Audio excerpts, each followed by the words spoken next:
Hello दोस्तों। आज हम बात करने वाले हैं एक ऐसी मूवी की जो केवल एक मूवी ही नहीं बल्कि एक पूरा यूनिवर्स है जिसे हम लोकेश यूनिवर्स के नाम से जानते हैं। और अगर आप मूवी लवर्स हो तो आपको पता भी होगा कि लियो एज ए यूनिवर्स की तीसरी मूवी है। इससे पहले दो मूवी कैथी और विक्रम भी आपने देखी होंगी। और अगर आपने नहीं देखी है तो चैनल को सब्सक्राइब कर लें। मैं ऐसी ही मूवीज़ की एक्सप्लेन वीडियो अपने चैनल पर डालता रहूँगा। अगर ये आपको पसंद आए तो कमेंट्स में ज़रूर बताइएगा। कहानी की शुरुआत होती है घर से, जहाँ कुछ लोग फैमिली को मार देते हैं और बाद में पता चलता है कि ये लोग कॉन्ट्रैक्ट बेस हैं जो अपने पैसों के लिए खून करते हैं। वह बहुत ही बुरी तरीके से फैमिली ओनर जो डिस्ट्रिक्ट कलेक्टर होता है उसे मार देते हैं और साथ ही उस घर के डॉग को भी बड़ी बेरहमी से मार देते हैं। तभी हमें पता है दिखाया जाता है कि शहर की स्कूल में एक हाइना घुसा है जिस शहर को हमारे हीरो प्रद्युम्न बचाते हैं। और इसी में कहानी में हमें आगे पता चलता है कि प्रद्युम्न अपनी छोटी सी फैमिली के साथ यहाँ पिछले 20 साल से रह रहे हैं। तभी जो लोग कलेक्टर को मारते हैं उनके पीछे पुलिस लग जाती है और वो छुपते हुए घूम रहे होते हैं और पैसों के लिए वो रास्तों में जाने वाले लोगों को लूट देते हैं।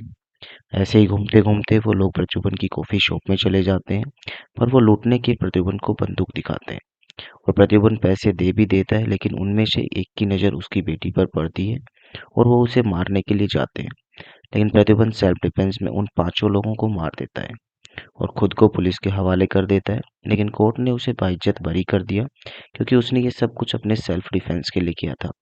लेकिन यहीं से कहानी की शुरुआत होती है। ये खबर आग की तरह फैल जाती है कि एक मामूली से कैफे ओनर ने बहुत लोगों को मार दिया है।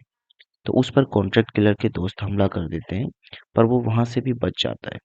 तभी उसकी फोटो अखबार में छप जाती है, तो प्रद्युम्न पुलिस से सिक्योरिटी की डिमांड करता है।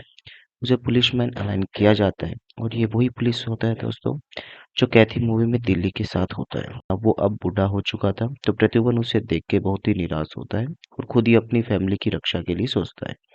लेकिन जो फोटो उसकी अखबार में छपी थी वो हेराल्ड और एंटोनी के पास चली जाती है, जिसे देखकर वो बोलते हैं ये तो लियो है और ये जिंदा कैसे है, इसे तो मार दिया था। लेकिन वो उससे मिलने के लिए हिमाचल आ जाते हैं। तो इससे पहले मैं बता दूं कि लियो एंटोनी का बेटा ही था, जो पहले अपने बाप के साथ मिलकर साउथ में तंबाकू फैक्ट्री चलाता था। और उसकी एक ट्विन सिस्टर भी थी जो उसके साथ काम करती थी। लेकिन एंटोनी काली पूजा में विश्वास करता था, जो हर साल अपने बिजनेस में मुनाफे के लिए नर बलि देता था। लेकिन उससे बाद में विश्वास आदमी की जरूरत थी बलि के लिए, तो वो पंडित से पूछता है, तो पंडित उससे बताता है कि लियो और उसकी सिस्टर की कुंडली एकदम उन फैमिली से मिलती है जिनके लिए वो बलि दे सकता है। इस बलि के लिए लियो अपनी जो ट्विन सिस्टर होती है उसको एंटोनी उसके लिए चुनता है बलि के लिए। लेकिन ये बात एंटोनी को सॉरी तो ये बात लियो को पता चल जाती है और वो अपने बाप के खिलाफ युद्ध कर देता है, जिससे उसकी सिस्टर की मौत हो जाती है और लियो पूरी फैक्ट्री को आग लगा लेता है और खुद भी उसी में मर जाता है।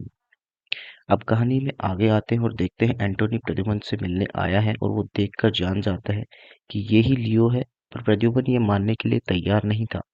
वो अपनी स्टोरी बताता है कि मैं अनाथ आश्रम में पला बड़ा था और उसमें शादी करी थी, उसके बाद से यही काम कर रहा है। वो कहता है कि लियो उसका हमशक्ल होगा। लेकिन एंटोनी को पूरा विश्वास था कि ये लियो है, तो वह उसे कबूल करवाने के लिए उसके बेटे को किडनैप करवा देता है। प्रद्युम्न की कॉफी शॉप पे लियो के एक दोस्त को मार के टांग देता है। इससे परेशान होकर प्रद्युम्न उसके पास जाता है और अपने बेटे के लिए भीख मांगता है। लेकिन वहाँ फाइट होती है और प्रद्युम्न वहाँ एंटोनी को भी मार देता है। तो हेराल्ड जो उसका चाचा था वो प्रद्युम्न को बेटे को लेकर साउथ चला जाता है और उसे भी वहीं मिलने के लिए बोलता है। हेराल्ड बोलता है तू एक बार बोल दे कि तू लियो है, मैं तेरे बेटे को छोड़ दूंगा। तो हेराल्ड उसकी फैमिली पर अटैक करवाता है। वहां पर पहले से ही प्रद्युम्न ने जाल बिछाया हुआ था, जहां वहां पे सब मारे जाते हैं। लेकिन तभी उनमें से एक बंदा घर के अंदर घुस जाता है और प्रद्युम्न की वाइफ के सामने अटैक कर देता है।